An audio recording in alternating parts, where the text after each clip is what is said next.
Mga kabongga, taga Sardia ka ba at namimiss mo nang kumain ng mga Filipino food or mag-food trip? Meron yan dito sa Russell D. Bakery Sardia sa Alcasimia. At meron pa silang dalawang branches sa Albarcia at sa International City.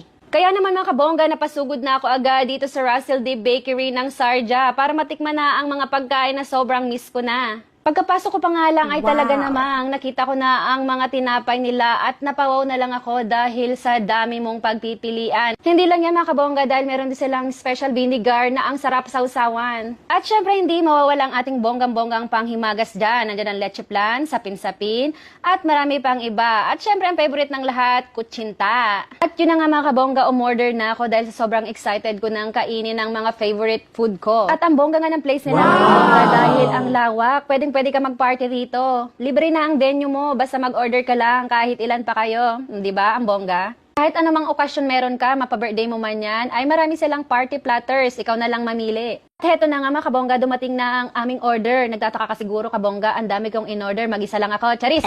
So ang dami kong ang in-order mga kabongga dahil kasama ko naman talaga dyan ang aking mahal na asawa. Lahat ng in-order ko mga kabongga, isa sa mga bestseller nila, lalong-lalo na itong tapsilog, lugaw at mga tinapay nila like puto paw at marami pang iba. Isa nga sa pinakagusto ko dito ay itong palabok nila dahil authentic Kapampangan style sila, ang sarap kabongga, itry nyo to. Kung gusto mo naman kanto style, meron silang arroz caldo na napakasarap. At ang puto paw nga ang pinakauna kong natikman dito sa Russell D. Bakery. Napakasarap talaga kabongga. At syempre meron din silang ubi cheese. Syempre, ang sarap din. Ano pa bang masasabi natin? Lahat ay masarap. Tikman nyo na mga kabongga. At pagdating naman sa drinks nila ay perfect ang sagot gulaman, lalong-lalo na ngayon tag-init. Ang sarap kabongga. Sa dami ko nga in-order mga kabongga ay nagpasaklolo na ako sa aking mahal na asawang kumain dahil gusto ko man ubusin itong lahat dahil sa sobrang sarap nila ay hindi na talaga kasya sa aking tiyan. Sobrang dami ko pang gustong tikman kaya ginawa ko i-take out ko na lang para sa bahay ko na lang kainin. Kaya naman mga kabongga o mga kabayan kong taga Sardia, sugod na dito sa Russell D. Bakery. Thank you for watching!